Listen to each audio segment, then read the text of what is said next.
Hey guys, welcome back. You're on S Motorsports. Today, little update on the Camaro.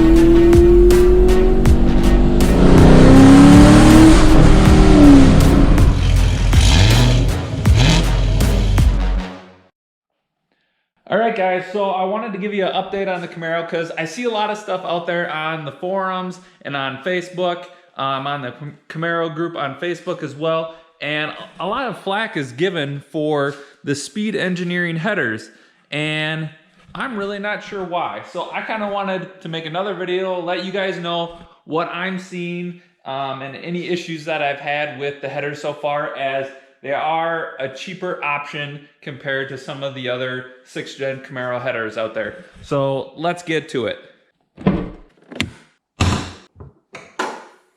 So most of the views is probably going to be underneath the car because it's kind of hard to see, but I'm going to do the best I can with some flashlights. So you can see what's going on, but you can get a look at kind of the current state of my headers.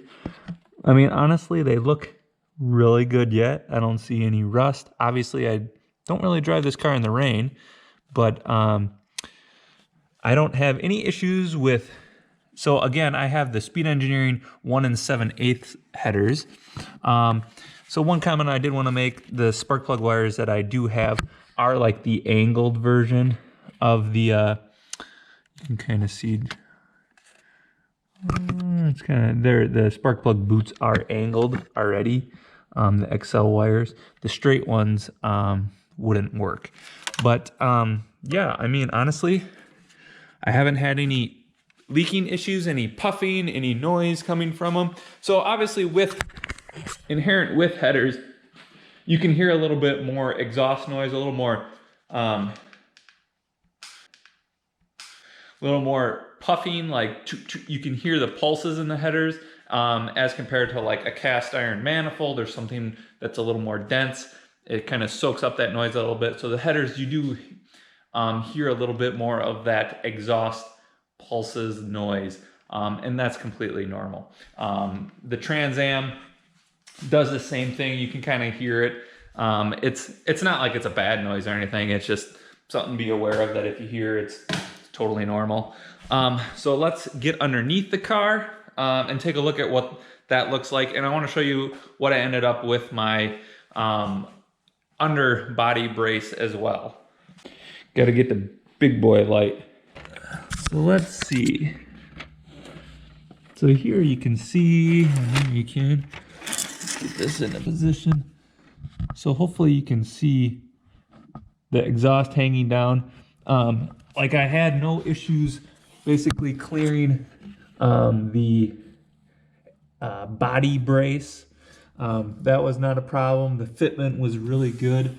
There was only one spot. I think it's possibly a knock sensor or oil pressure sensor that gets kind of close to the header. I kind of just pushed that out of the way. It was like basically heat shielding, which is up in here. Not a big issue. They fit really good. Again, I have the Speed Engineering Midpipe kit as well. It tucks up really nice underneath the car. The ground clearance is really good. The one thing I did want to note though is what I ended up doing with my underbody brace. It's going to be hard to see, but I ended up getting the halo brace, and I haven't had any issues with that. No, the exhaust, it's low enough where the exhaust doesn't hit it. And what I had to do was basically I bought 1/4 inch spacers. They're a 1/2 inch.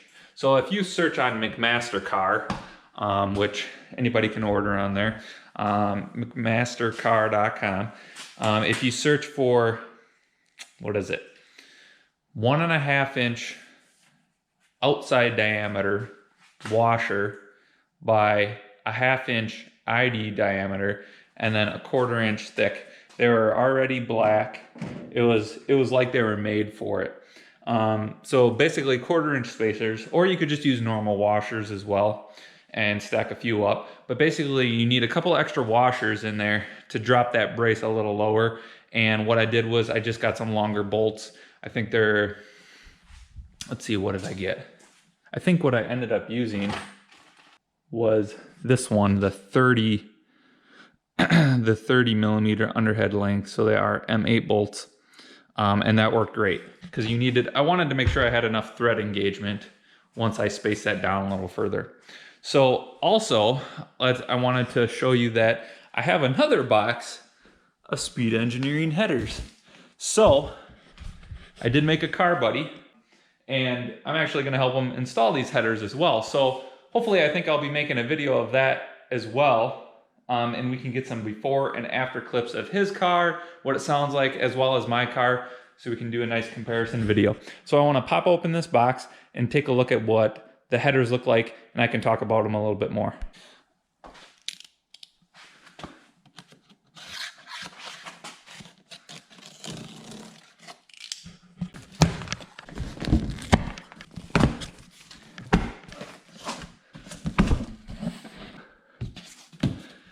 Ooh.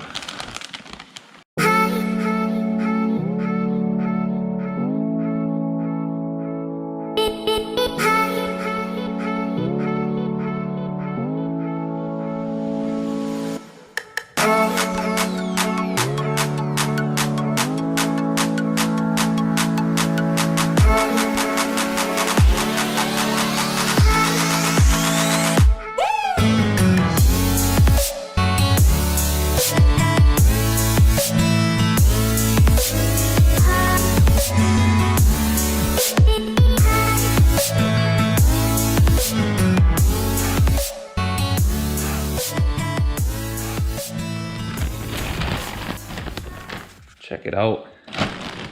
So these are the same headers that I have, same diameter and everything. So, you know, again, I was really happy with all the welds and everything. And the fitment was really good. Ooh, one thing I noticed, it's got a little ding. We're gonna have to tweak that back.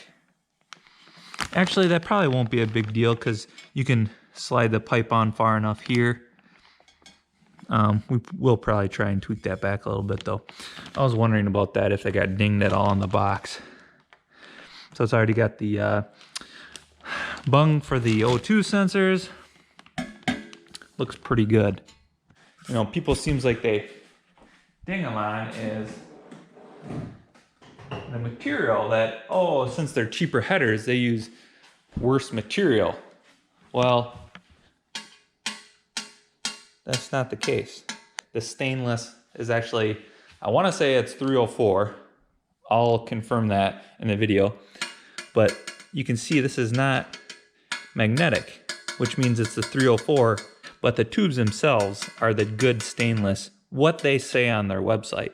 So it's not like they're gypping you at all, which is the same stuff that, you know, Texas Speed or Cooks or any of the big name brand headers use, is the 304 stainless, which is the good stainless.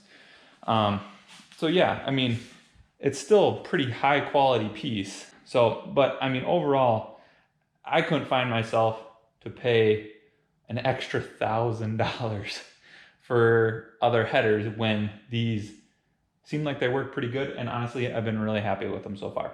So let's also get to some exhaust clips with them and hear what they sound like on my car. Take into account my car is Speed Engineering headers, as well as their mid-pipe kit to a stock MPP.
exhaust sounds pretty awesome. I'm sure the camera is not doing it justice, but it is loud. With the headers, yeah, make a big difference. And I threw in some tour stuff as well, just in case someone is actually interested in that. It does quiet it down quite a bit, which is a really nice feature, keeping the factory NPP exhaust, as you get the best of both worlds. But yeah, otherwise the car is running great. If you're curious about the burbles, I do have the 2019 and 20 tables in for the minimum spark tables. And that's what the burbles are. That's basically all I've done. And then basically I tell it to keep giving it fuel, and that's how you get those burbles. Make sure to subscribe and give this video a big thumbs up. Let me know if you have any comments about or questions about the speed engineering headers. I'd be happy to answer my experience so far. But yeah, stay tuned. Like I said, we got these headers going on a car in the somewhat near future, and hopefully get some exhaust clips with my buddy's exhaust with the speed engineering headers, as well as his Corsa setup. So we'll see what that sounds like. We'll do some comparison, see what mine sounds like compared to his, as I have the NPP exhaust. He has the Corsa exhaust, so things are gonna sound a little bit different. All right, that's it for today. Thanks for joining in to S Motorsports, and we'll see you in the next video.